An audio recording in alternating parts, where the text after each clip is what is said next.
Hey there, spooky friends, and welcome to another episode of the Scaryish podcast. Woo! It's been a while. We've had a lot of story times lately. It's been 1 week. We keep getting sick. We did topic episode story time, and now we're back with another topic episode. Also, I think we're getting sick again. If you get sick again, I swear to fucking God, I'm quarantining in another part of the house because I will not be. I've been sick. I was not sick for 3 years. Then I got COVID on your birthday. And since then, I've gotten like a cold 4 times in the last 5.5 months. It's awful. I hate it. What's funny is you work from home. Yeah, because you're bringing home diseases from your office, for sure. Anyway, okay. So, I'm Robin Grace. This is Adam Diaz. Hello. We're a podcast that, talks about creepy stuff. Creepy, paranormal, true crime. We do that kind of stuff. Today is a true crime day. Yeah, I think we'll probably just wind up calling this episode Stalkers. Because both of our episodes are about stalkers. You mean topics? Episodes, topics, whatever. Adam's tired. Okay. I am tired. It is late. All right. I mean, I got to be at work in like 6 hours. But So there's some things we should probably address before we get going. First of all, it's been 2 weeks. Robin, how have you been? Getting sick again. Cool. Right on. Had an anime convention. It was chill. That's good. I didn't get to go. Had to stay home and watch the dogs. Very boring, very sad, very lonely. Played a lot of World of Warcraft. Some Diablo 4. Streamed some Diablo 4. Thank you to everyone that came out. Which was barely anyone. So no. Yeah, it's because I wasn't there, just saying. It's discouraging. Everyone knows Robin carries this show.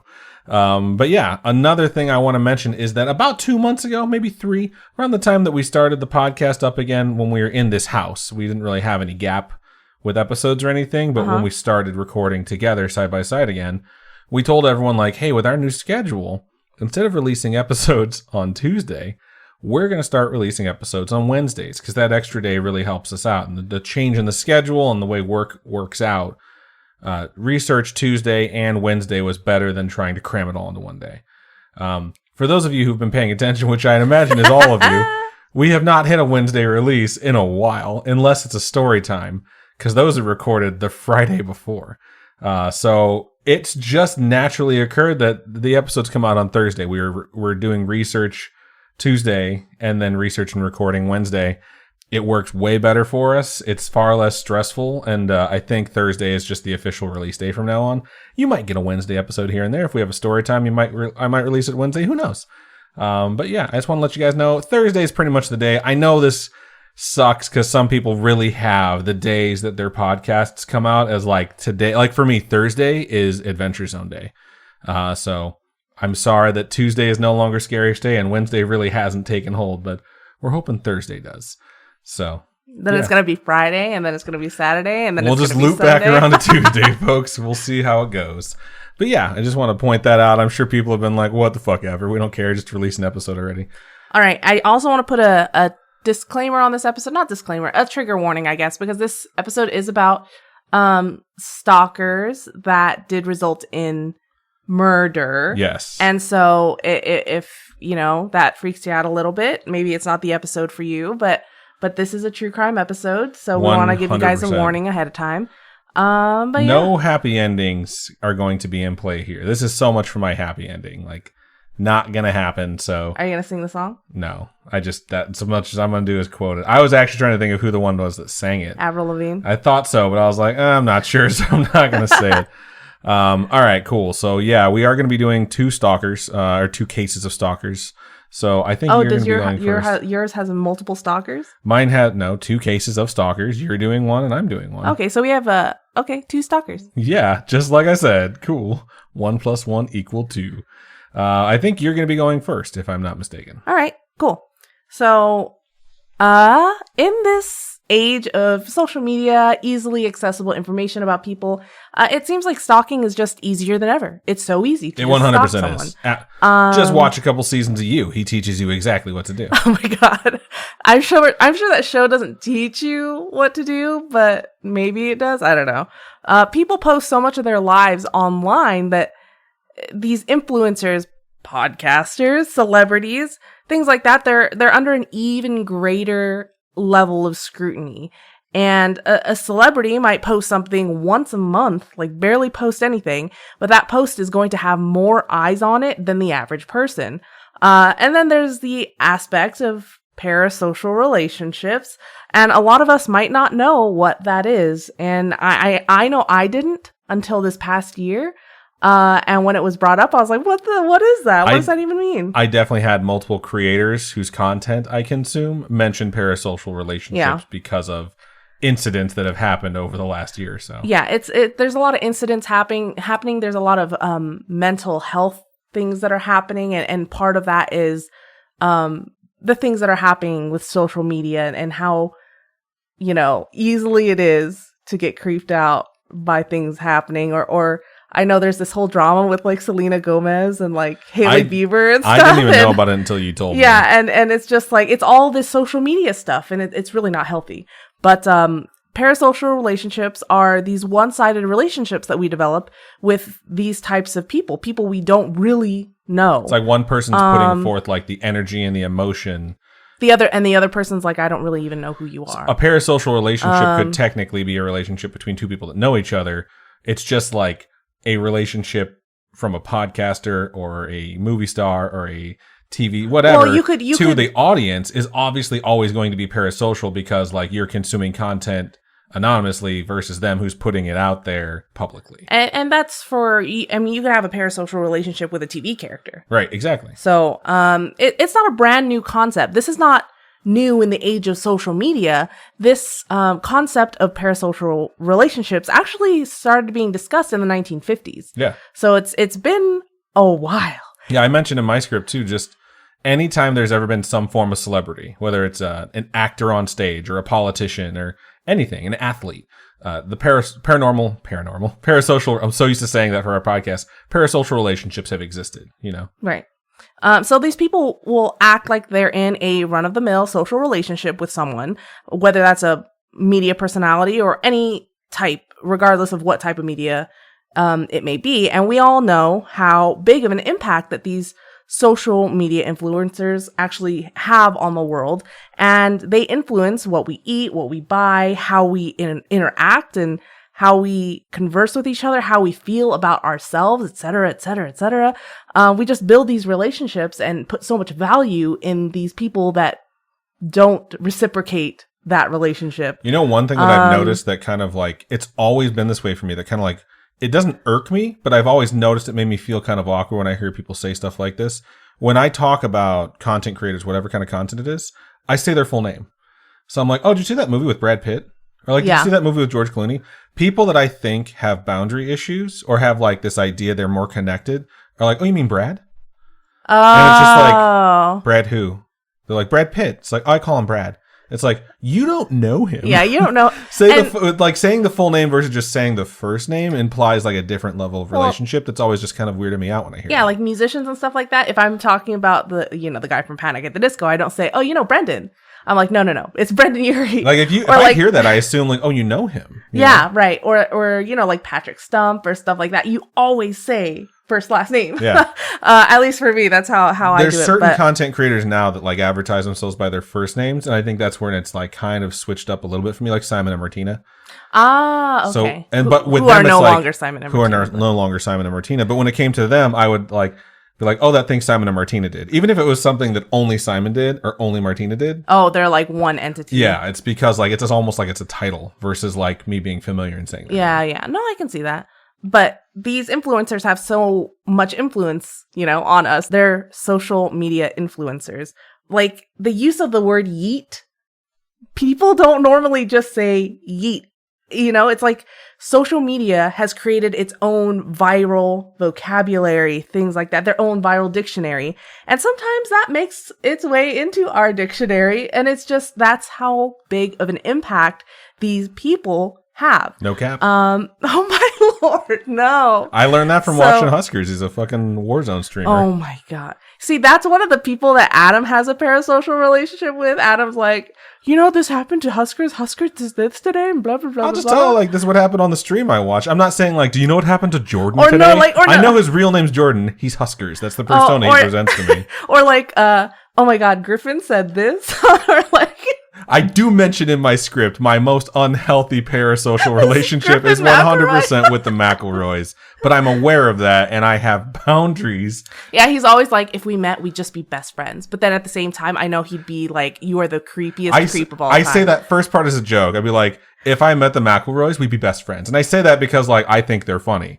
But realistically, I then followed up with like, I'm just kidding. If we ever met, they'd be like, this dude's a fucking weirdo. Get him away from me. You have no idea how many times Adam has said, we should invite them to our wedding. I have said that a lot. But that's because I have heard other people have invited them to their weddings. So I was like, yeah, let's just go ahead and just send them invitations. So, again, that's how much these people have influence over us.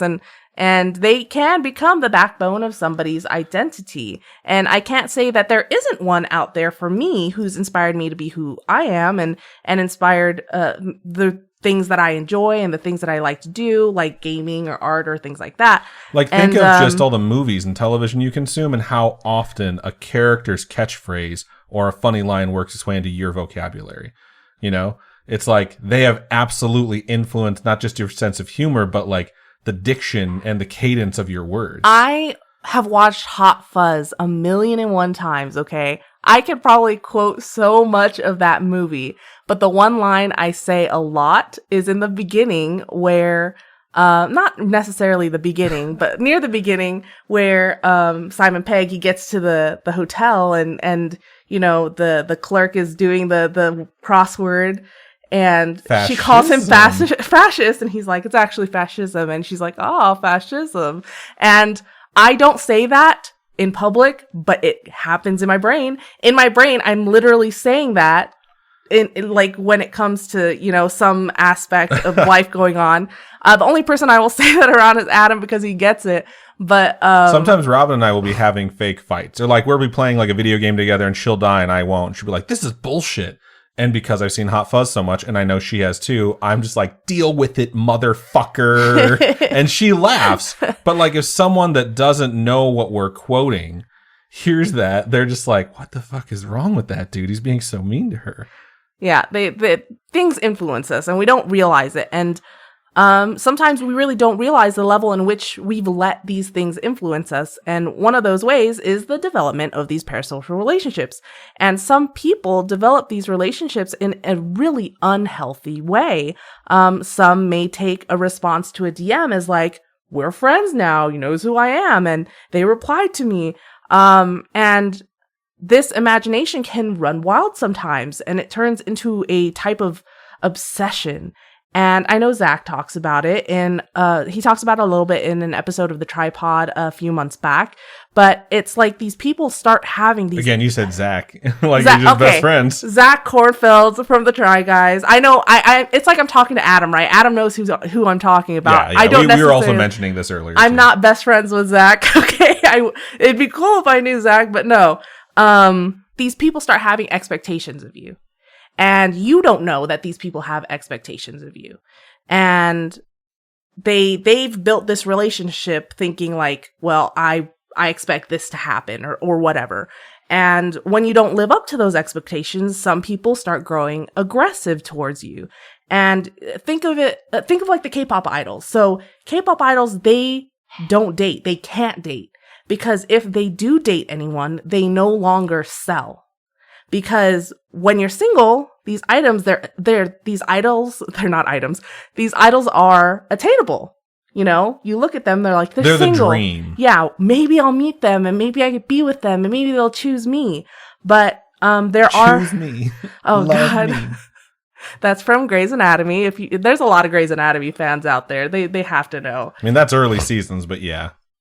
So there are those that once these celebrities start dating or get married, they become a little overstimulated by this fact. And that's to put it lightly, okay, politely. But it's like if they can't have them, then no one can. So there are death threats, and there's just these people get obsessed and violent, and then it gets really scary. I remember when Bieber first started dating someone. Because I remember he was a child when I was an adult. And then he became a young adult. And then he got into his first relationship. And I remember people being like super upset about it. Like teenage girls and like younger adult girls were just super upset because all of a sudden this person they thought was just like their dream guy had a girlfriend. And I remember talking to someone about it when it happened, I was like, this is so odd to me because I didn't realize so many people thought they were like able to be in a relationship with him if they just met, you know? Yeah. And like the amount of anger that came out towards whoever it was that it was his first girlfriend was just mind blowing. And the person I was talking to was one of my female friends back home. And she was like, oh, I totally understand. Like, I was obsessed with Justin Timberlake and NSYNC. What? And then as soon as I found out he had a boyfriend, I was like heartbroken. Justin Timberlake had a boyfriend? Or had a girlfriend. She was like, I was so upset. I was deeply upset. I cried. Like, I cried all night. And I was just like, I don't understand that connection with a stranger who you've never met. But it's like, it's something that's been around for a very long time. Well, there's that aspect. And then there's, like Meghan Trainor. This is like, Adam's like, I have no idea. But she obviously has a kid. And when she was pregnant, like, people would message her. People that have no idea who she is would be like, you're ruining your career by doing this. What the fuck? It's like, and they think because they think they have this relationship to the point where it's like, I can say that to you. Like, no, that's not how this works. Like, it's just crazy. Anyway, my particular stalker is not a social media person. My victim is not a social media person. They're a normal person. But I wanted to point out, like, with Adam's topic coming up, yeah, that is what's going to be going on. I want to say one thing too, because I'm very happy you brought all this stuff up because it reminded me of a lot of things I didn't put in my script. Oh, you're welcome. There's one interaction that I find is the best way I've ever seen a parasocial relationship dealt with. And it's a comedian who's fallen from grace for his actions, and he absolutely deserves to be held accountable for them. But Louis C.K. had a stand-up like 15 years ago, and he told a joke, and you just hear some guy after everyone's done laughing scream in the audience like, "Yeah, Louis!" Like, that dude wanted attention. He wanted the performer on stage to look at him and acknowledge him in a room of like 20,000 people. And Louis C.K. looked at him and he goes, "Shut up, idiot." And everyone started laughing. He goes, "This is a performance. Don't you get that? This is a rhetorical act. It's not interactive." And he's like, "I'm sorry. Thank you for being here." Oh my God. But it was so awkward, but he had to like tell him like, "What are you doing, man? Like, I don't fucking know you. Like, I can't even see you. There's stage lights in my eyes." This reminds this is going to be an episode that is just kind of off the rails. Everything's going to remind us of everything. We're going to talk about whatever it is that comes to our mind. But there are people that go to these K-pop concerts, like for BTS and things like that.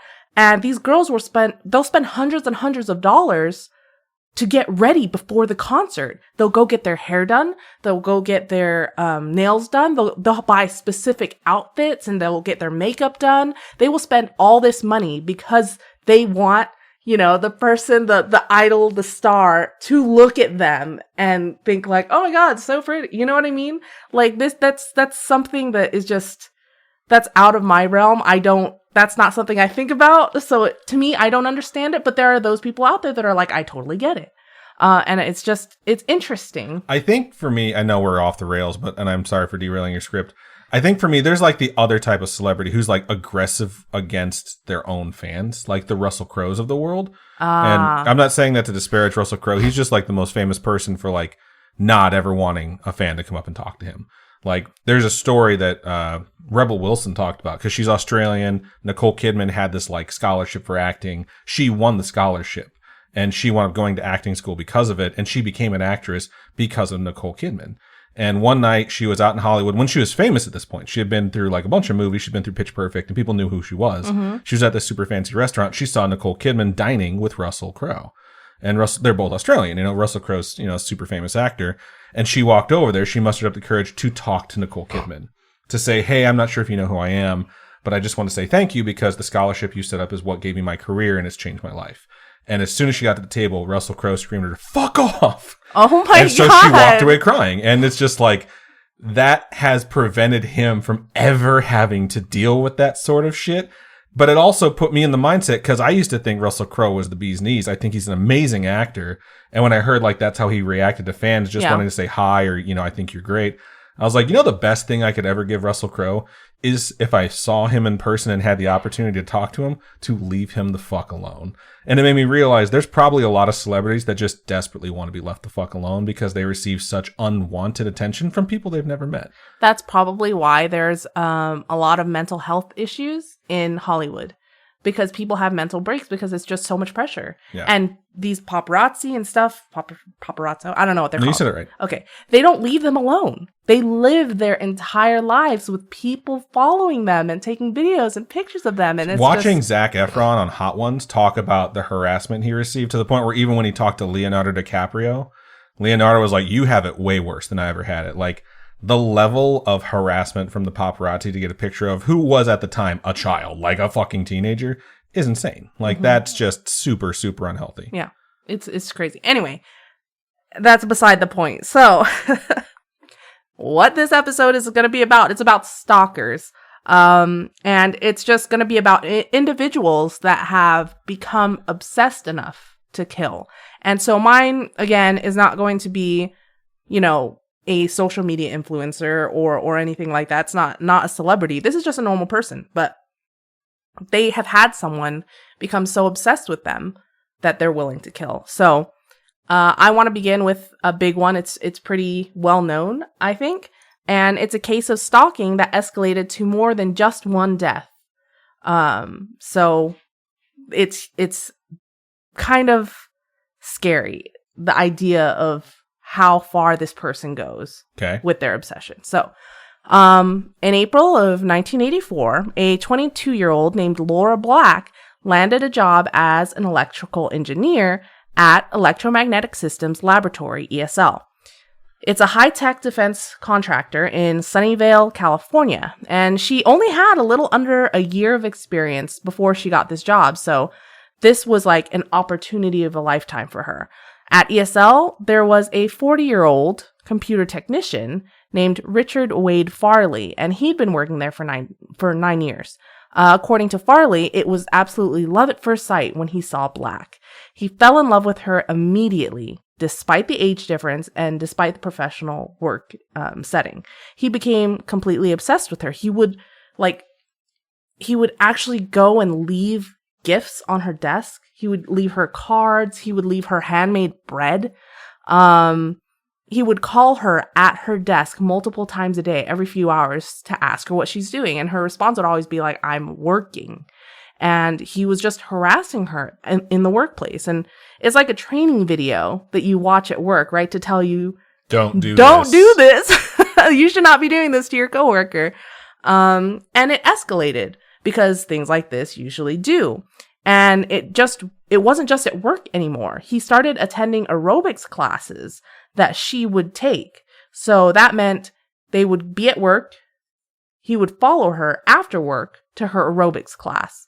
And it's just terrifying to think about because she didn't want this attention, but this older man was just constantly following her. He's almost twice her age, and he's just following her everywhere. And even worse, Farley obtained her personal information from their company's HR department. How he did, I'm not sure. Like, I don't know exactly, but he may have done it digitally or something by giving false information to the HR department. I saw some site said pretexting. I don't know what that is. Maybe I'm too old this or is too young for that. 1984, so it was probably not that difficult to gain access to this stuff by filling some forms. Yeah, so he probably gave some false information, pretended to be her or something, and HR just gave him that information. And whatever way he did it, though, he got her home address and he got her home phone number. Because back then, a lot of people had home phone numbers. Cell phones by a lot, you mean common. Every fucking one. Your home phone was the only phone you had. Unless you were, like, at that point, like, rich. Because you had to have, like, the bag cell phone that you carried around. Oh, God. So, I remember my dad had drawers full of the different eras of phones. Like, he had a drawer that had, like, the bag phone in it. Or the drawer, there was one drawer that had like a big brick phone in there. That was our cell phones, guys. The Zach Morris cell phone is like, I think in my eyes, the cell phone where it was no longer carried in a bag. Did I send you the video on Instagram or something where it's the little girl, she asks this little girl, like, how do you call someone on the phone? And her hand is in the shape of a C, like she's holding a smartphone. And then she asks the older generation, like our age person, and he does the thumb and the pinky phone. Wow, gotcha. And then she asks the little girl, like, well, how do you take a picture? And she goes to take a selfie with a smartphone, and us being the old, you have to do the click. I feel old. Holy shit. It's just funny. Anyway, That's just pointing out how old we are. But he had her home address, her home phone number. He would then start to drive by her house. And he would try to get into her garage by spending hours attempting to put in the little key code. Wow. So he would try different combinations of numbers to try and get into her garage. He got the custodial department of their workplace to copy her desk keys. So he could kind of rummage through her stuff at her desk. And he started thinking that he had this relationship beyond that of a coworker because he knew all these things about her that other coworkers didn't, because he's literally invading her privacy. And it became an obsession and a fantasy that he had created in his mind. And he even wrote letters to her obsessively. In the span of 4 years, he wrote like 200 letters. Oh my God. Yeah. We've been together, 10 years? And I have maybe 5. I have text messaged you tens of thousands of times. Oh, that's right. We don't write sure. letters. This is in the era of digital I send messaging. you digital letters that you will receive immediately, so you can always know whatever it is I want to say to you. In one of the letters he wrote, this is once it started escalating a little bit. He wrote, "The shit has hit the fan, all because you thought I'm a joke and refuse to listen or understand that I am gravely serious." So this is obviously not healthy. He's obviously threatening. In 1985, Black had become absolutely terrified by his obsessive behavior. She goes to HR, and HR is like, well, we can only order him to go get some psychological counseling. And he goes to this psychological counseling, but it doesn't help the situation. He just keeps on with this behavior. And so in May of 1986, he's finally fired from ESL. But it wasn't because of the stalking. It was because of declining work performance. And he actually went and threatened a colleague. And that's why they ended up firing him. He's just spiraling out of control based off the fact that he is obsessed with this person. Yeah, and can't do anything else. So while he was unemployed, he was full-time stalking her because he had nothing else to do. But he did eventually get a job at a rival company.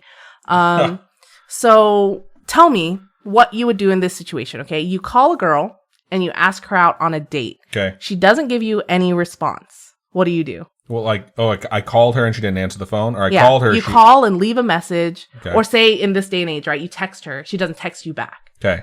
What do you do? I'm single in this scenario. You're single in this scenario. Obviously, I fuck her best friend. What the? That's not. I'm gonna get that bitch's attention somehow. That's so. God, I hate you. That's not. You're so stupid. No, give a real answer. If she doesn't respond to me, I'll just be like, okay, like she's clearly not interested. Oh my God. Okay. Tuck my tail between my legs, move on with my life. Okay. So he decides, because she didn't say no, he goes to her house. Oh no. Shows up at her door like he's ready to go for this date. When she tells him to leave, he's like, well, she's just playing a game of cat and mouse. She's playing hard to get. And he's thinking like, it's just a game she's playing with me. And it's just not the normal way to process something like that. Just because someone doesn't message you back or call you back and explicitly say no, it doesn't mean that that's okay. And if you're out there and you think that that's okay, it's not okay. I have a line in my script that I think I'm just going to jump forward here. Lots of guys think there is a thin line between romance and stalking. As a man and just a non-crazy person in general, I would like to address all those people and tell you it is not thin. It is very fucking thick. It is night it's and like day. My thighs thick. The difference is, do they want you there? Is there consent? Are they hoping you're going to come talk to them? Versus have they literally told you they're not interested or ignored your advances? Like, there is a big difference between John Cusack standing on the lawn and say anything with the boombox over your head and Robert De Niro hiding under the car, hanging onto the undercarriage in Cape Fear. Okay? You're one of those, and it's not the one you think. Oh my God. Okay. At one point, he rents the unit next door to her place. And once she finds out, she moves immediately. She actually moves 4 times in just as many years. 4 times in 4 years. Jesus. And no matter where she moved, he would find her. That's terrifying. Eventually, Farley's life did get to the point where it was just seeming like it was falling apart. He lost his house to foreclosure. He ended up being investigated by the IRS for unpaid taxes. Ooh. He was absolutely obsessed with Laura Black. And despite whatever was going on in his life, this was the only constant. He was just constantly obsessed with her. In January of 1988, Black receives a mysterious package that had been left on her car windshield. It contained a copy of her house keys and had a note in it. And I don't know about you guys, but if I found a package and it had my own house key in it, like a copy of my house key in it, it just screams, I can get you anytime I want. Yeah, I could have gotten you up to this point, and I still can. It's just horrifying. Like, that's something I would go straight to the police for.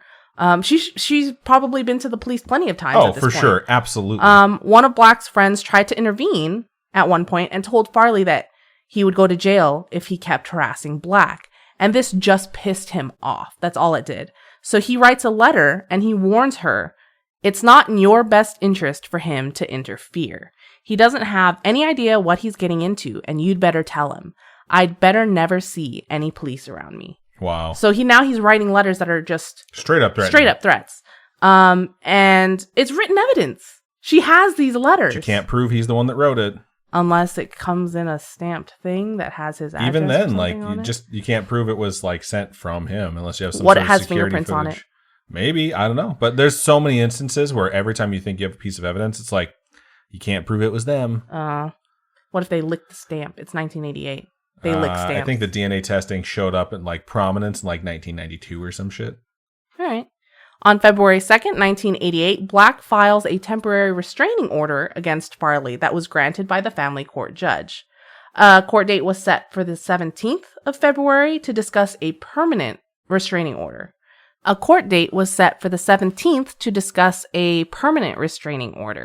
On February 9th, Farley decides to perform a preemptive move, I assume, and he purchases a shotgun and ammunition. Nothing about the restraining order prevented him from purchasing these. He could just go in and buy it. He already owned 2 revolvers, a shotgun, and a rifle. So he already had weapons. This new purchase was just kind of like a bonus for him, apparently, and purchased for a very specific reason. So he served 11 years in the Navy and apparently had secret security clearance that he obtained from the Government of Defense when he was hired at ESL. So this guy already has experience with guns and knowledge about how to use them. So next day, Farley delivers a package full of what he claimed was evidence of a long-standing relationship with Black. Her lawyer dismisses all of it as lies because it's there. Like, one of the things was a partially used bag of cocaine that they had supposedly used together. See, again, you just grab a bunch of shit and say, like, this is ours. Yeah. So her lawyer's like, this is bullshit. On the 16th, the day before the court date, he drives his motorhome into the parking lot of ESL. He waits there for a while, claiming that he's waiting for Laura to come outside so that he could convince her to drop the restraining order. And according to Farley, he's like, if she had refused, I would have just killed myself. That was supposedly his plan. But you can kind of see where this is going. So 3 p.m., he loads all the guns with ammo. He takes them all, prepares to enter the building. And for someone claiming he was suicidal, it seems pretty odd that he had actually prepared a bulletproof vest. Yeah, that seems odd. So he had a vest, he had leather gloves, he had earplugs, he had all his guns, and he entered ESL. So he shot the side door open because he had no other way of access. You had to have an access card key. So he shot the card sliding thingamajig, got into the building. He shot anyone in the way between him and Black's office on the second floor. Jesus Christ. It took him 30 minutes to get to her. So when he got to her office, she slams her door shut, locks it. He shoots at the door and barely misses her on the first shot. His second shot gets her in the shoulder and sends her unconscious on the floor where he left her to bleed out. He holds himself up in ESL for 5 hours while SWAT search for him. He kind of went from room to room to try to avoid them and eventually hides in a room. Calls the company's security office. They put him through to police, and that's when they have like this 5-hour conversation trying to, get him to come outside. During the 5 hours, he tells them, quote, "I'm not crazy. I know I will die as a result of this," end quote. So people said that he expressed actual disappointment that he failed to win Black's affection, and the other aspects of his life that were failing, he had blamed on actually getting fired from ESL. Wow. So part of this was his obsession with Black. The other part of it was revenge on ESL. So Black was able to wake up after being shot, joins the other survivors in the office, hides from Farley. 26 people eventually escape uninjured. The injured people were either left or had already been brought out like immediately minutes after the shooting. Farley eventually does surrender himself to the police for a number 26 sandwich from Togo's and a Diet Pepsi. Holy shit. Togo's still exists. I had Togo's like a couple months ago. Really? Yeah. Farley murdered 7 people and injured 4 others, including Laura Black. And he shot a total of 98 rounds. Wow. And he shot so many rounds because he was shooting like, computer screens, computers, things like that, like damaging the property at ESL because part of it was him blaming them for firing him, right? So Laura survives and was granted a restraining order the next day. Oh, fucking finally. Because, the next day was her court date. So she gets the restraining order the next day. She shows up with holes in her body. There was a line, like a statement or sentence. Somebody said, pieces of paper don't prevent bullets. Or something like that. And I thought, like, the restraining order is not going to help. If he wants to kill her later on, he can, because you could probably still shoot someone from X amount of yards or feet away, right?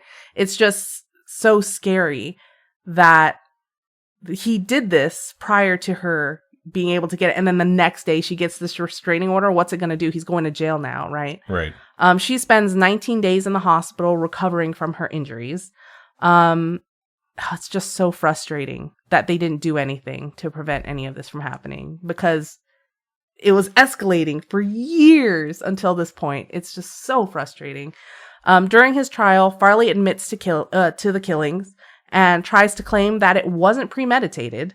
He pled not. Just happened to have an arsenal. He pled not guilty. He obviously bought the gun and equipment.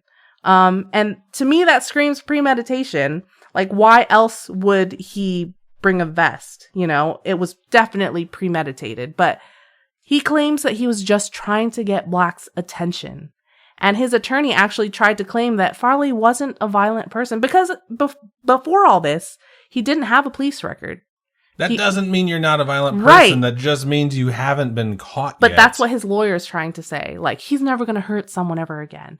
And his lawyer was like, it's the obsession with her that caused a momentary lapse in judgment. For years. Like, it's so stupid. Obviously, it doesn't work.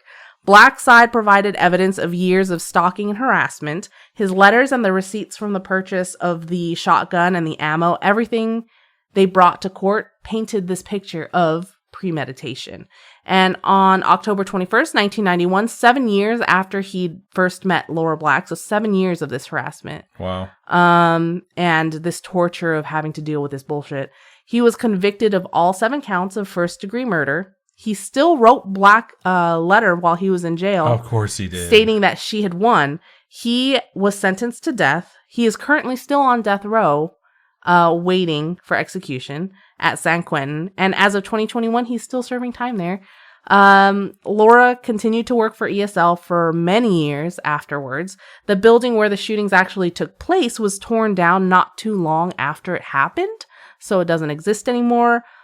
Due to this case and the murder of actress Rebecca Schaefer afterwards, which is another stalking case, we'll probably go over it later, anti-stalking laws were passed in California, which were, I think, some of the first in the country to get passed, which protects the victims of stalking.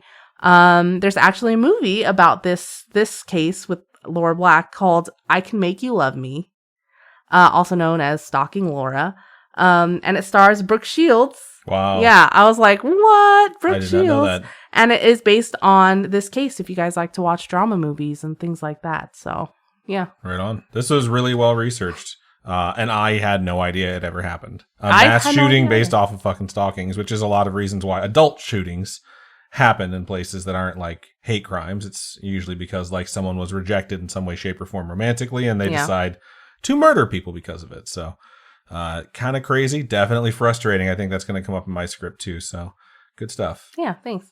You're welcome. All right. So before I move into my topic, we're going to take a quick commercial break.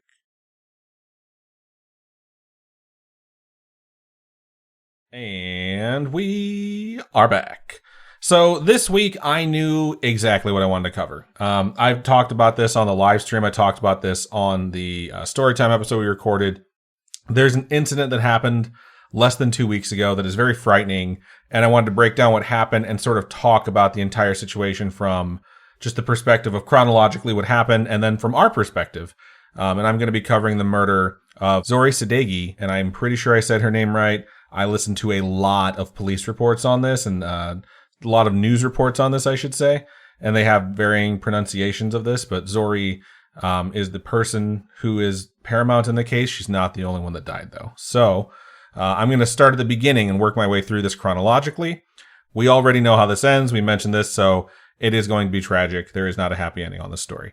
Zori Sadeghi was a podcaster, which is why this particular headline caught my eye more than the rest of the awful things that you see scrolling through the news. She hosted a podcast that was aimed at helping people who speak Farsi find ways into the tech industry. She was in the tech industry herself. Farsi is a language that she speaks, and it's sort of like a very focused podcast. These very hyper-specific podcasts have gained popularity, especially lately. And it is a really solid idea. It's a way of identifying with a very specific audience and going over very specific topics. So anyone who might be interested is definitely going to find their way to your show. It's not just entertainment, it's informative. It's a really good idea, and I think it's kind of genius. While putting out episodes of her show, a man named Ramin from Texas started listening. Ramin owned a truck driving company, and he himself was a truck driver. I didn't dig too much into his company. It seems like he was just like an independent contractor, but he was like himself owning his own business. He has long drives, obviously, because he's a truck driver. He had plenty of time to sit and listen. We've had quite a few folks reach out that are in similar situations who drive back and forth across the country and found our show that same way. In addition to the free time he has, Ramin also spoke Farsi. So it was definitely something that appealed to him. So the show was definitely right in his wheelhouse. After listening to the show for a bit, he went on a social media app called Clubhouse. I've never been on Clubhouse. I've never heard of that. Never heard of it either. So I downloaded it today just to see what it's like. So Clubhouse is like Twitter, where you can follow individuals, but it's also like Facebook groups to me, where you can like follow a specific group, or you can create a group of people like to jump in and talk about a specific topic. Or you can just follow general topics. Like to set up my account, I follow like entertainment, sports, like general topics like that. And then after that, I was just like, okay, cool. I've seen what Clubhouse has to offer. I'm moving on with my life. Through Clubhouse, he was able to find Zori, and he was specifically looking for her and started messaging her sometime last summer. It seems like the end of the summer is when this happened. So one of my least favorite parts of how some of these news outlets have described or reported on what happened is they talk about this quote-unquote friendship that developed. So he sent her messages. She replied. Similar to how Robin talked about parasocial relationships already, interactions between a member of an audience and the performer are always inherently one-sided. She doesn't know this person that's reaching out, you know? She knows one thing. He listens to the show. Right. He knows all the stuff she's chosen to share, all the advice she said, any personal experiences. He knows all that about her. So it's very one-sided. So he has this parasocial relationship in his mind that they're already significantly closer than they are. And to her, this is a stranger that reached out that listens to my show, and she talks back and is polite and friendly to him. So, as an example, Robin and I do Scaryish. We put a lot of our time and energy into this show. It's a huge piece of our lives, and it's a part of who we are. And some people, regardless of what they're doing, whether it's a podcast or whatever, YouTube content, Twitch streaming, they create characters or personas for their shows, and some are just themselves, you know? You can tell. A lot of times you can see like a sort of authenticity where it's like... Some people are over the top and you know that it's just, that's not who they are in person. That's just their Like Angry Pug. I'm sure he's not that angry all the time. So there's just ways that you can represent yourselves. And like what I have found from doing this show for almost 6 years now is that the more you are just yourself, the more two specific things happen. The first is that the show itself becomes an extension of who you are in a weird way. Like the way folks interact with the content can at times be oddly personal. Robin and I have both discussed in the past how we don't read reviews anymore. Like before, we'd see constructive feedback and we'd be like, okay, cool, that's a good idea, something we can incorporate in the show or change about the show. And then there are some reviews that are literally personal attacks on us as individuals. Yeah. And it's like, why? Yeah, it's review bombing. It's stuff that's just hateful, unnecessary shit talking. In most cases, they just refer to us like the guy or the girl.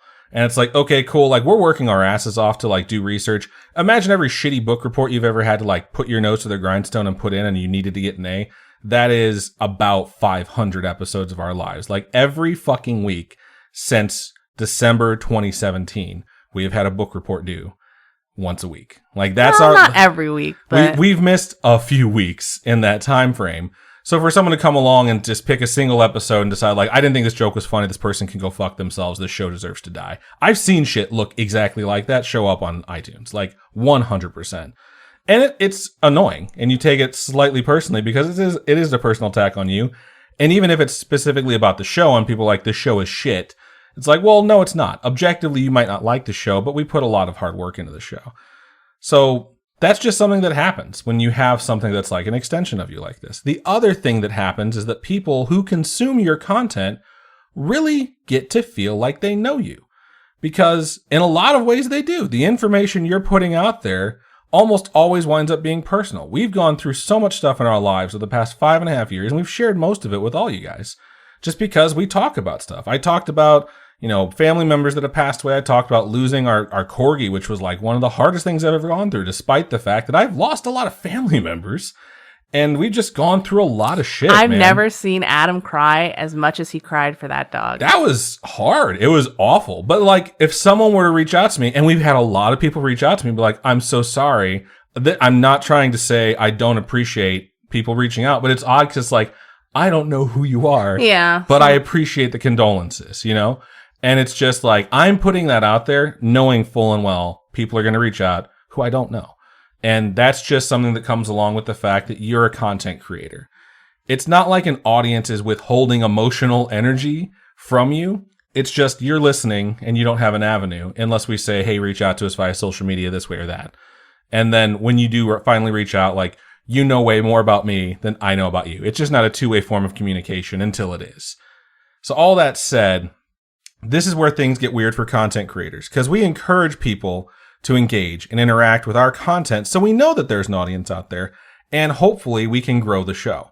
And people reach out, which is awesome, but that carries with it some inherent risks. After all, you're being reached out to by someone who knows a lot about you and you know nothing about them. It's definitely odd having a stranger contact you like your old friends. It's just sort of off-putting and you feel a little bit odd, but you're just like, okay, I have to get used to this. Like, this is what being part of being a content creator is all about. And that is what happened here. The messages Ramin sent started out normal. And he described their relationship to his ex-wife, who he had good contact with, as them being friends. And his ex-wife spoke on the quote-unquote relationship they wound up developing, which is from his perspective. But his perspective is someone who has an unhealthy obsession that starts to unfold very, very quickly. His ex-wife said that they exchanged phone calls, that at some point she gave him her number, and he called her, and they spoke a few times, and that he had told her that they met on, quote, more than one occasion in person.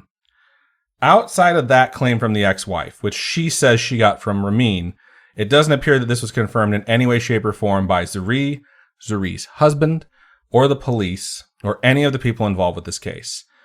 Now, the nature of the interactions is said to have started platonic, but something about it sent up red flags for Zuri. The content of Ramin's contact started to change. And it was not a welcome change. It was not consensual. It was not something that was wanted. And that's a big deal. Robin talked about like a workplace tape. Like, this is how you don't harass people. Yeah.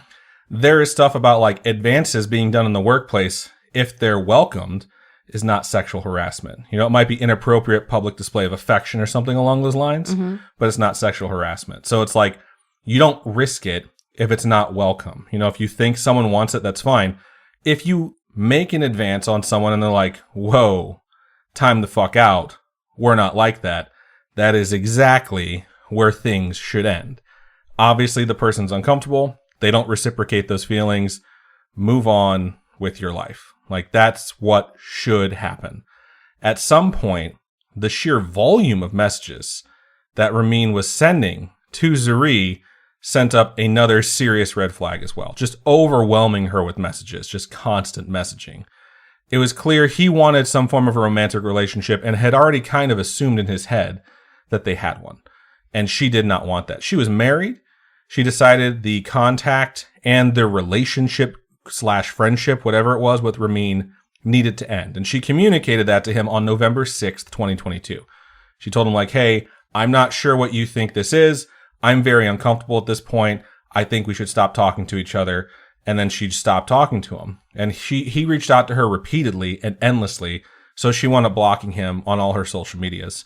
And she blocked his phone number. Wow. So he started making new accounts on all social medias to reach out to her, telling her, you absolutely have to talk to me. You can't do this to me. He started getting new phone numbers and messaging her and calling her and leaving voicemails and crying, begging for her to call him back. He threatened to burn himself alive, to burn the tree down in front of her house, which is a huge red flag. Yeah. You know, he demanded that she either delete her Instagram account entirely. What? Or make it public so he could see everything she was posting. What? It's another sign of, if I can't have you, no one can. Yeah. He messaged her 82 times in one day after she advised him to stop contacting her. Between messages and calls, it was over 100 contact attempts. I don't even in a single contact day. you that many times in a day. I know, and we talk a lot. Ramin then started harassing her husband, demanding to speak to Zuri. The content of those messages is only described as threatening. I don't have specifics, but I think we can all imagine, if you're obsessed with this person, what you're going to say to the person they're married to and are actually in love with. And that's basically the sort of shit he starts sending her husband. So Zuri contacted the authorities about the stalking and harassment in December of 2022. They dealt with this shit for about a month. She had a major back surgery, which had limited her mobility and basically left it so that her husband, whose name is Malad, I believe, I haven't seen like any newscast where they actually say his name. So if I said that incorrectly, I apologize. And he was taking care of her. And when he wasn't around, because he is a lead software engineer. Wow. For, I think it's like Zoom, Google, Microsoft. It's a big it's like a big top 5 company. And that's why they have a podcast about how to get into the tech industry? I don't think he's her co-host. I couldn't find her podcast. And honestly, at some point I was like, maybe it's morbid for me to be looking through this. So I'm just going to leave this be. But he's in tech too. And he's like a bigwig. He was at Google for like 8 years as a lead software engineer. Dang. He moved on to a new company, and I found his LinkedIn. And I was just like, holy fuck, That's this sad. is him. And it was so sad to find that. But yeah, so he's taking care of her. And when he has to be at work, her mom is actually at the house to make sure she's taken care of, because she basically needs 24/7 care. Anyone who has ever had to deal with a case of stalking already knows that what Zuri and her family now learn is you can't just call the police and get help. Which is fucked up. Like, same thing with my case. Like, even if she had reached out to the police, they're like, we can't do anything without a restraining order. And then by the time she tries to get a restraining order, it doesn't help. You have to go through a bunch of bullshit just to try and get a restraining order. You have to have a lot of proof. And have proof and have a lawyer and just gather up all this evidence, which means that you have to allow yourself to be harassed. And I have heard people, I swear to God, this is true. I've heard people who have protection orders against them complain how the system is stacked against people, stacked against men. It oppresses them. It's the same I'm the victim bullshit mentality that drives unstable people to justify their actions. I've sat through 2 rants in my life where people who have protection orders against them have complained how awful the system is and how easy it is to get a protection order. And that is 100% bullshit. Like, I worked with a dude who wasn't allowed near his ex-wife or his daughter. Wow. And it was a permanent protection order. And it got brought up because he had a picture of himself on his phone with his shirt off, like all ripped. And Who does that? And someone saw it and they're like, why do you have a picture of yourself? He's like, I'm proud of my progress. And so they're like, oh, like what inspired you to like get in shape? And his exact words were, she stole my daughter. And as soon as I heard that, I was like, Red flag. Is this some taken shit, or are you an abusive asshole who's no longer allowed to be around the person you abused? I don't care if anybody has a picture of themselves on their phone, but like, damn. Adam has a picture of our dog. Yeah, I have Anya on my phone. I'm sure Namiri is super upset about it. I think it'd be cute if you had a picture of yourself, though. Just me, like, thumbs up, like, you're doing a good shirt job off. today. Has to be shirt off. No, I couldn't look at that every day. I avoid mirrors for that reason. But, yeah, I don't know. That's a red flag for me. Somebody being like that, like, she stole my daughter. Like, there's a reason why there's a restraining order. And I was like, there's something wrong with this dude. Later on, this is, like, off the rails at this point. Later on, I found out everything someone said he didn't like, he would write down in a Word document to use against them later. Because someone went to HR because he was a fucking creep. And he's like, well, she said this one time and this one time on April 26, 2016 at 10:46 a.m. She was talking about an inappropriate sexual relationship she was having with a man that she met on Tinder. Oh, I know where this was already. And HR was just like, yeah, this is super fucking creepy. Delete this or you're fired. If you ever do this again, you will never be allowed to work here again. And I was like, good, fuck that guy. He's a creep. And he was a fucking creep, but he had the mentality of, I'm the victim. It is so prevalent in personalities that behave like this. So Zari contacted the police and told them she was fearful that Ramin wouldn't desist, despite being told to stop repeatedly, and that it would escalate. And she was advised to take steps to ensure her security. So they installed security cameras all over their home. But Ramin didn't stop making fake accounts. He kept obtaining new phone numbers, kept contacting her and her husband. He started sending her gifts through the mail. By January, a month after she contacted the police the first time, he was driving from Houston, Texas, all the way to Redmond, California. Wow. Which is like a full fucking day drive. That's more than a day. To stalk her in person. He spent time outside her home, just watching the patterns of when her husband came and went. Oh my God. When her mom came and went, he was being noticed by her friends that were there, by her neighbors, by her family. They were telling her, like, you better get the fuck out of here. And he was leaving so that when the police got there, once they were called, he wouldn't be there. The police in this case said they were, quote, familiar with the victim and residents because of the ongoing stalking investigation. And they just let it happen. They're just like, oh yeah, shit happens. Guys driving from Texas to harass you. We'll come out if you call us, but there's not a lot we can do. It was absolutely preventable. He was, quote, hard to pin down, end quote, according to the Redmond Police Department, on account that he was a trucker and he'd be on the road a lot. It feels like being on the road in a commercial registered vehicle should make it pretty fucking easy to find him because you know what the vehicle is and you know what the plates are. On March 2nd, 20 days ago, after months of harassment and stalking, an arrest warrant is finally issued for Ramin. He was charged with 1 count of misdemeanor stalking and 2 counts of telephone harassment, one for her husband. This persisted through January and February. March 2nd, finally, like after in-person harassing from a person that lives a world away, March 2nd, the arrest warrant goes out. March 3rd, the official request for a protective order against Ramin for the continued stalking and escalating behavior is finally reviewed by a judge who grants a temporary protective order against him and sets a hearing for a full order. You don't get a full order from things happening. Yeah. You get a temporary one until you got to can go meet. to court. You got to go to court. You got to prove beyond the shadow of a doubt that they did it and that they're dangerous. And even when you get one, it still has an expiration date. They're all temporary. There's no permanent ones. During this ruling on March 3rd, it was ordered that Ramin surrender any and all weapons because he was considered dangerous at this point.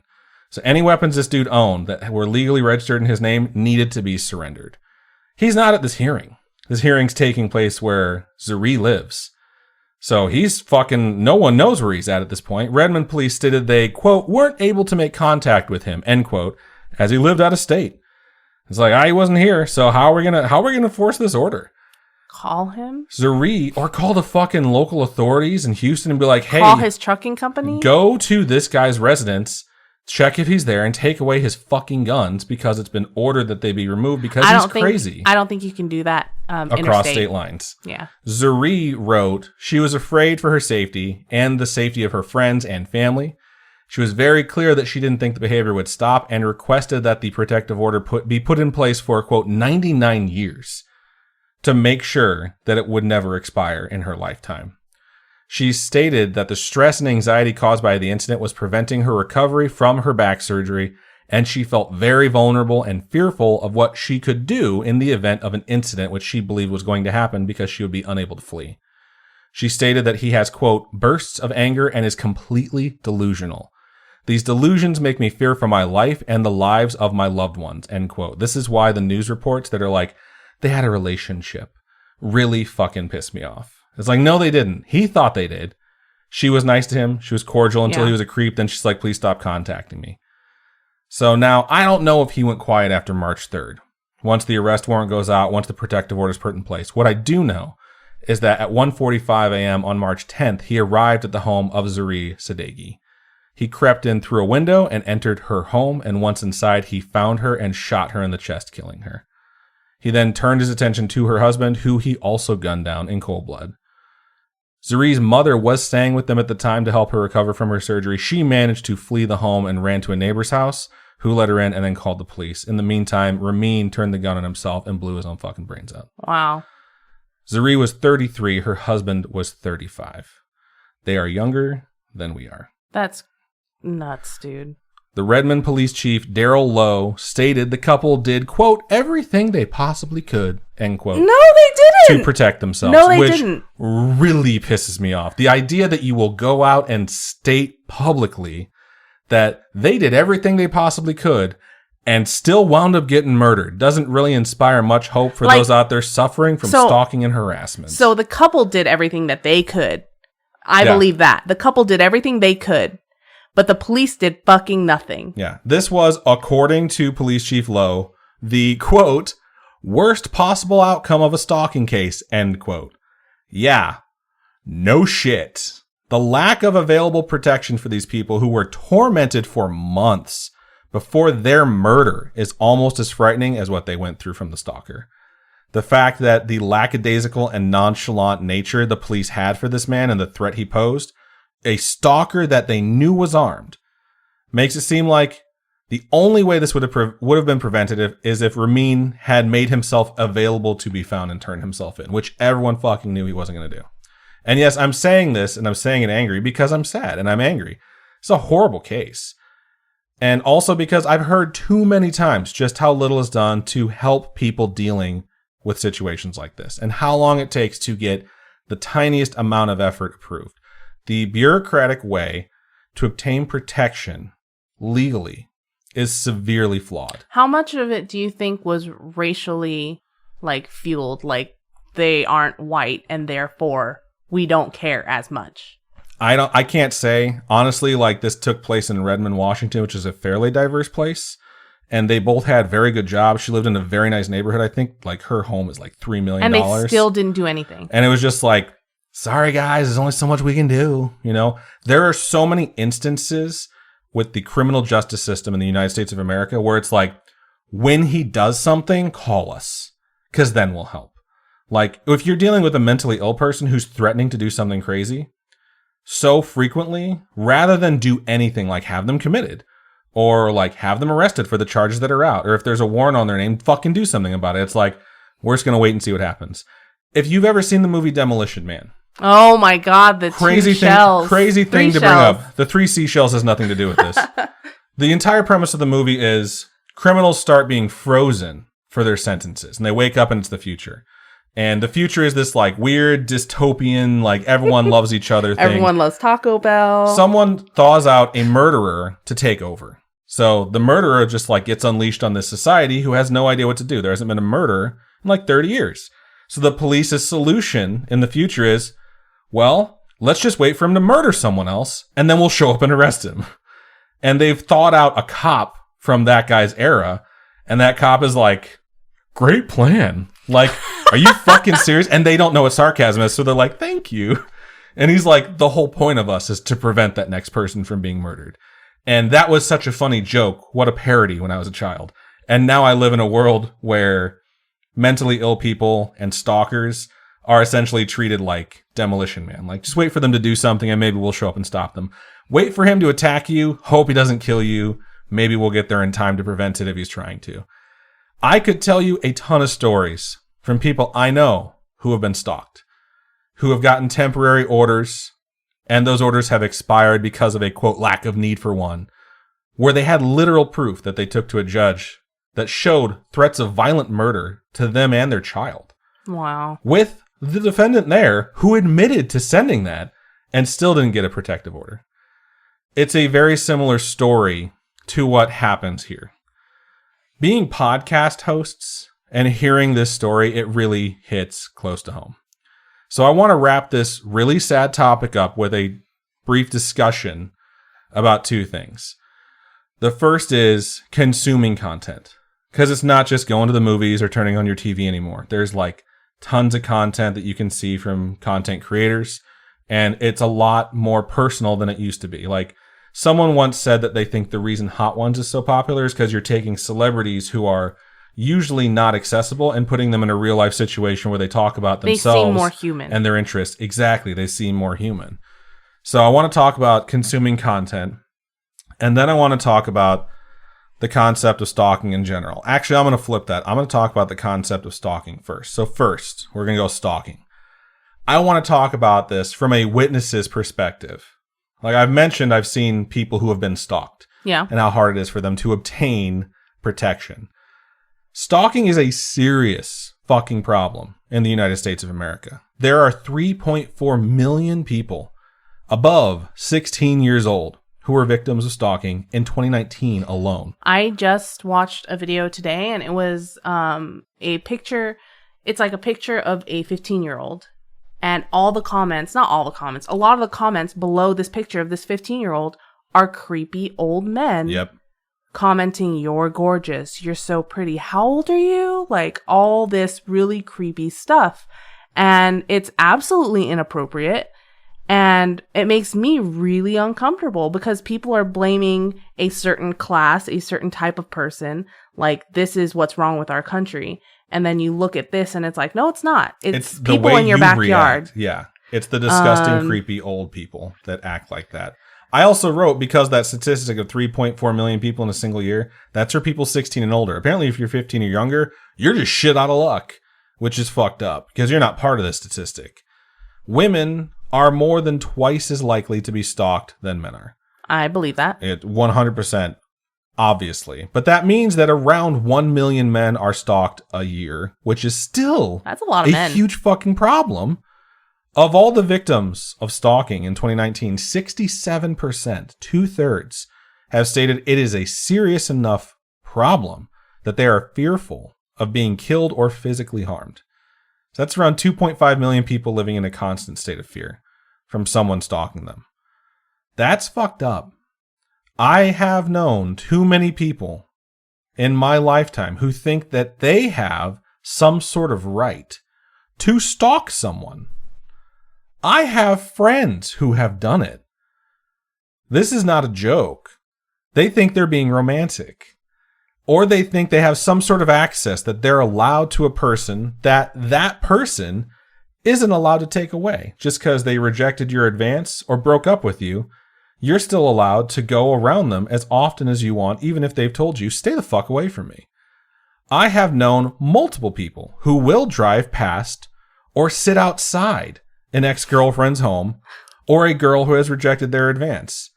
They feel offended or they feel slighted or hurt. And every single time I have found out this has happened, I have asked them, what the fuck is wrong with you? I was on the phone with someone one time. I was like, where are you? And they're like, I'm not going to tell you because you're going to yell at me. I was like, tell me where the fuck you are right now. And they're like, I'm outside her house. It was 2 a.m. They were driving back and forth, my God, waiting for them to come home with their new dude to confront them. I was like, this is some OJ shit. You better get the fuck out of there right now. There's no reason for you to be there. Why are you there? And like, I just want to talk to her. I want to see her face when she sees me. It's like, no, you want to scare her. You will get arrested. That is what you want right fucking now. Oh my God. They feel attacked. Like, I'm not a good friend for supporting them. They legitimately think they're the victim in the situation. And the question I ask them, aside from what the fuck is wrong with you, is what are you trying to accomplish? What's your plan?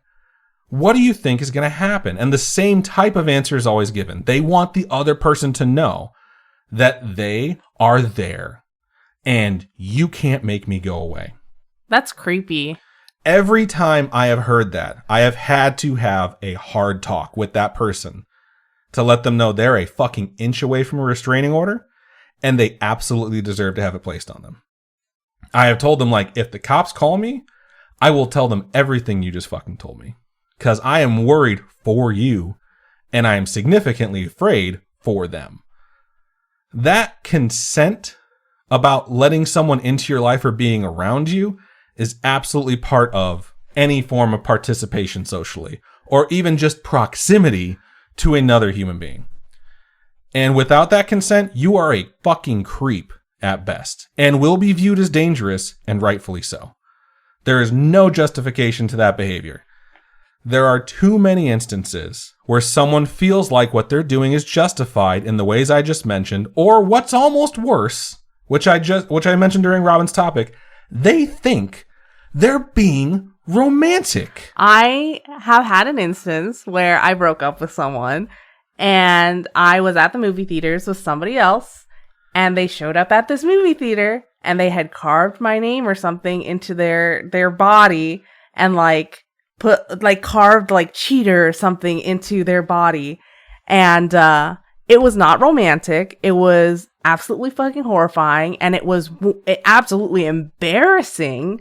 And I'm just like, get away, get away from me. Like I don't want that. What the fuck is wrong with you? Oh, yeah. So just to be clear, to anyone who is listening to this, not romantic, who is confused right now, if someone doesn't want you around, forcing your presence upon them is not romantic. It's an act of aggression.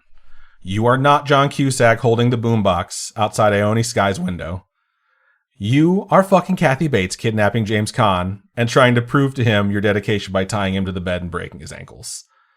Like, that's who you are. You're Robert De Niro in Taxi Driver looking for someone to kill to be a hero or a villain. You don't care, you just want to be noticed.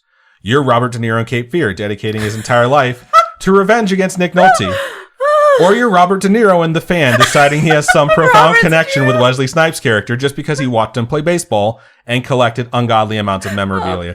You're basically Robert De Niro in any of the roles where he's the bad guy that you're not supposed to like. The line between romance and stalking is not thin. I will reiterate this. It is not blurry. It's pretty fucking solid. Now, you may lose sight of it because of some pain you've endured emotionally, a hurt that you feel that they might have inflicted upon you, but that does not allow you to put on blinders to reality and cross that fucking line. Just fuck their best friend and move on with your life. We've talked about this. Why are you like this? Why? So the second thing, Adam's not fucking lying either. That's his literal MO. Let me move on. God. The second thing I want to talk about is consuming content, which is a little less emotionally charged for me, because I think it's worth mentioning that consuming content from all types of content creators isn't something new. There just seems to be a lot more of it.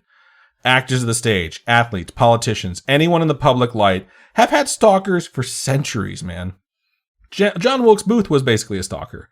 Creepy. He thought, like, I know who Abraham Lincoln is. I have access to him because I'm an actor. Like, I'm going to change the fucking world. Like, that sort of shit has been around for a very long time. Regardless of whether or not it's a movie star or a YouTuber or a podcaster, all that shit's irrelevant.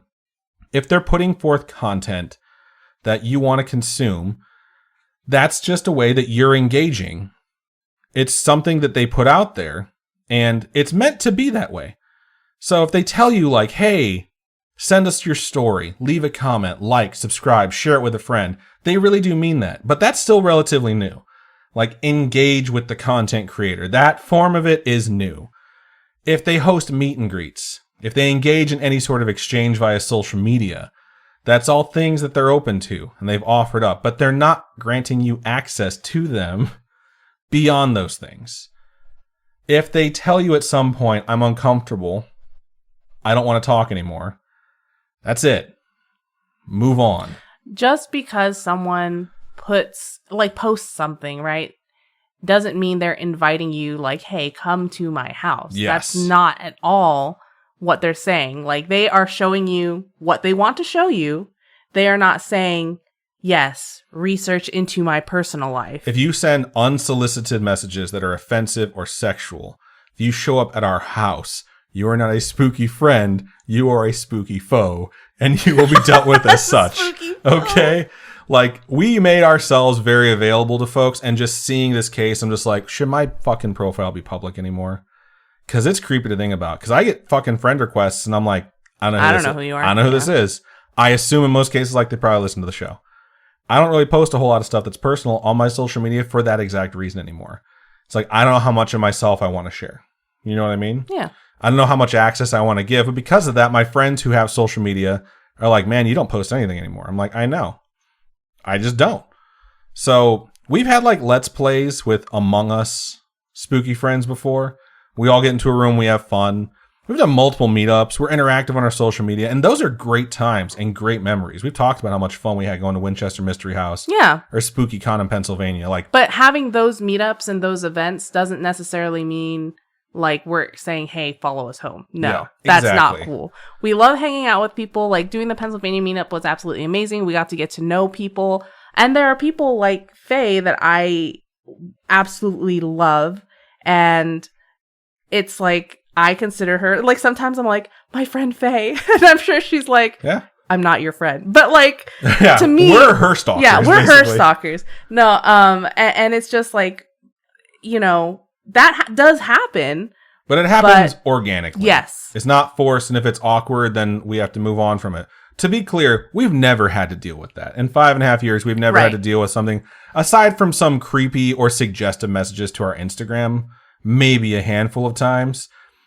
That's about it. Who's messaging you? No, we got messaged from someone, like, just normal stuff, like, hey, I love your show, blah, blah, blah, blah. And then, like, a bunch of messages also, came Adam, in. Wink wonk. And then they sent us, like, sexual memes. What?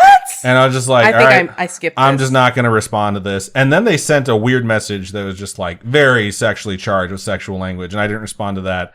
And then, like, 2 or 3 days later, we got another one that said, like, hey, I'm sorry about that. And I messaged back, like, it's okay. I figured it wasn't meant for us. And I said that because, to be frank, it was clearly meant for you. No way. And I was just like, I need to let them know that we both see this account, you know? Okay. So I'm just like, after that, they stopped. And even then, I wasn't like, oh my God, I can't believe that just happened. I was like, okay, 1, that was really weird. 2, I'm very happy that they moved on, you know? So if it would have escalated and continued, then it would have become an issue. And that's as close as we've ever come to dealing with it. So I understand how grateful I am for what we have here. Yeah. And the idea that someone could ruin that by violating our privacy is really frightening. Like, I've talked about, like, one of my things that I don't even cover on the show and I won't even watch horror movies for is home invasion. Oh, yeah. Stay the fuck out of my house. Like, that upsets me on a different level than just like, oh, this is a scary movie. Like, home invasion shit bugs me. And, like, so that's kind of in the same category as this topic we've gone over. I do want to state, though, because I don't want to make it seem like, oh, Adam, he's a content creator, like, he's against engagement. That's not the case at all. Like, we've made friends through our engagement. Like, I've mentioned multiple times, like, me and Glitch, we play games together, we talk a lot, like, we're pretty close friends. Yeah. Like, it's I know stuff about Adam him. The other day was like, Glitch didn't come into my stream, and he so was sad. He was so hurt. He was like, why wasn't Glitch there? I was like, it's Saturday, I think it's his D&D day, so it's okay, but it's like the first one he's missed in like 5 years. He was genuinely so hurt. He's like, what did I say to him that was wrong? I wasn't hurt. I was just like kind of sad. But like, don't get me wrong, like, I understand being a big fan of stuff. I have mentioned the things I'm a fan of tons of times. We talked about a bunch of movies that we quote. I'm a fan of all the McElroy podcasts and their YouTube content. I love the Try Guys. I still watch the videos even though they had their whole scandal where Ned got kicked out. I love Hot Ones. I've seen all those. Huge fan of the Bears, the Chicago Bears, Chicago Cubs, DBZ Abridged. Anthony Rizzo hit me up. There's a ton of stuff that I'm a huge fan of. But despite how much I enjoy consuming that content, I'm not trying to insert myself into their lives, you know? There are boundaries to parasocial relationships that must be respected, and I'm aware of that. So even though I sit around and talk about how much I love it, that's it. Like, I'm a fan of it. I advocate for it. You guys should check it out. And it all comes down to that consent. If Griffin McElroy jumped into our stream and was like, hey, you guys are great, we should collaborate, then I will reach out to him. If that doesn't happen, I'm not going to fucking reach out to him. Sometimes, though, people have, like, celebrities, like, people have slid into celebrity DMs, you know? See, I think that's all fucking bullshit. I don't think people slide into celebrities' DMs and, like, things work out for them. I think you awkwardly message a celebrity and a social media manager manages your bullshit. Like, that's what I think actually happens. So I will say, of the content we have created, the things that I do think, looking back after 5.5 years, where it's like, maybe we did not exhibit the most healthy of behavior, which we don't always exhibit. Let's be fucking real here. I've given you advice to fuck chicks' best friends to get their attention. And he's not as a joke. Serious. But like, when we thirsted after celebrities, like Robin just now for Anthony Rizzo, Robin when she talks about David Tennant, me when I talk about multiple female content creators of some sort, like, I feel like you've never said any of that. I try and be respectful. I try and like point out, like, I think she's an amazing actress. I loved her in these movies. Also, she's super hot. You know, I try and lead with, like, she's a human being. She's a professional. She's good at what she does. She's also very attractive, because I don't think that's the only reason you should evaluate people. You kind of just lead with, like, I love this person. Their content is great. Hit me up. Yeah, Anthony Rizzo is a great first baseman. He is a great first baseman. But He's his America's butt first baseman. is like, mwah. And he twerks very well.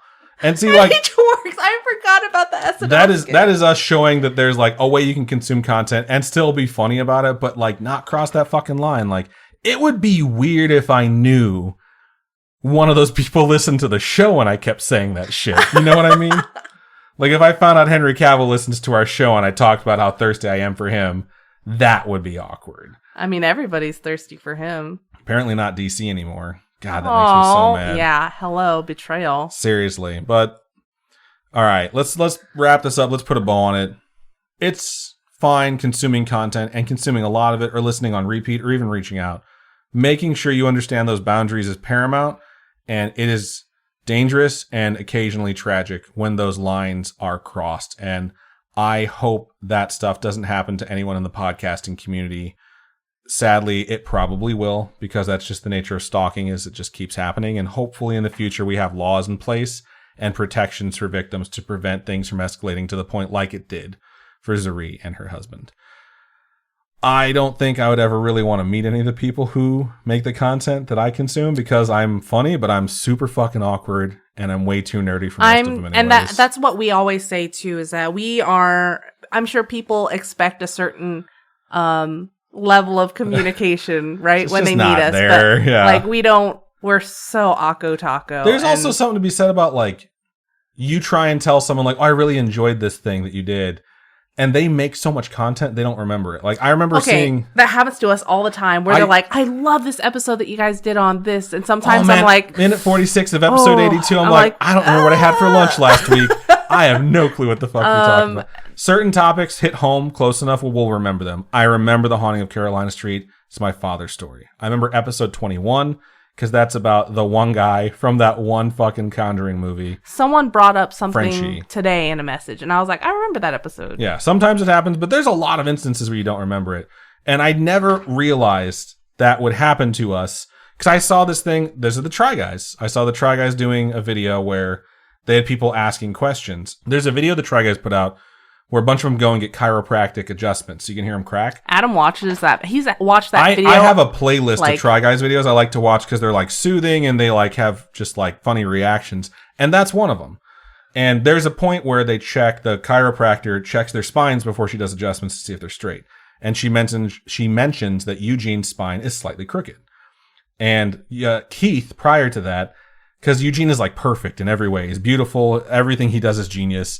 And Keith is like, I don't expect Eugene's bones to pop. I expect the chiropractor to be like, your bones are perfect. I don't recommend coming to me. And then when she checks him, she says, like, oh, your spine's a little bit crooked. I think you're going to have a leg length difference. And she checks his legs, and one of his legs is slightly longer. And Keith is so delighted. He's like, can you just say that Eugene's legs aren't perfect? And she says, like, I think one of his butt cheeks is higher than the other because of the weird torso thing. And so she checks, and she's like, one of these butt cheeks is a little higher than the other. And so Keith is just giggling, and he's like, oh, his ass is broke too. And he's like celebrating it. In a later video, someone comments something regarding that video. So like they make a reference to an old episode where, you know, Eugene's ass is broke. Yeah. And Keith reads it on camera. And he's like, what does this mean? Did Eugene break his ass? He doesn't remember that joke because he was just having a good time making a video with friends. He cracked a joke that was hilarious that a lot of people remember. It got commented, and Keith was just like, what is this from? He doesn't recognize his own joke. And I remember watching that being like, we do that too. How could you not remember something that you said that was so funny? I swear to God, I'm going to edit this episode in 10 minutes. And when I listen to it, He's gonna make himself laugh. Be basically brand new. I will laugh at the jokes we say, and then some of the other things I'll just cut out. So it's very odd how that happens, but it absolutely does happen. So I think that's the last thing I'll say about this whole thing. Stalking's bad, y'all. Don't do stalking. It's not good. So, all right. I think it's just about everything we have for episode 260. If you would like to send us your paranormal, supernatural, true crime, extraterrestrial, or coincidental story, please feel free to do so by emailing storytime@scaryish.com or going on our website, scaryish.com. Click on Contact Us, fill out that form. It comes directly to us. Or you can hit us up on our social medias. You have permission to do so. Instagram is @ScarishPodcast. Twitter is @ScarishPod, and Facebook is facebook.com/ScarishPodcast. We would love to hear from you. Please reach out. We engage. We don't have a social media manager. It is us, mostly me. Although Robin, I think, handles like almost all the Twitter stuff. So that said, Robin, for folks who would like to donate to us, how can they do so? You can go to patreon.com/scarishpodcast, and those are monthly donations. Tiers start at $1 You can also go to ko-fi.com/scarishpodcast if you're not into the monthly donation type thing. Those are one-time donations, and it really helps us keep the show going. Indeed, it does. Thank you so much for all the support we receive. It does mean the world to us. We have an amazing community that has built up around us, and it almost feels like you guys exist to protect us from situations like this. So thank you so much for all your support. That is everything for this episode. So Robin, stop kissing the dog and go ahead and sign us out. Keep on creeping on, and we'll talk to you guys later. Bye-bye.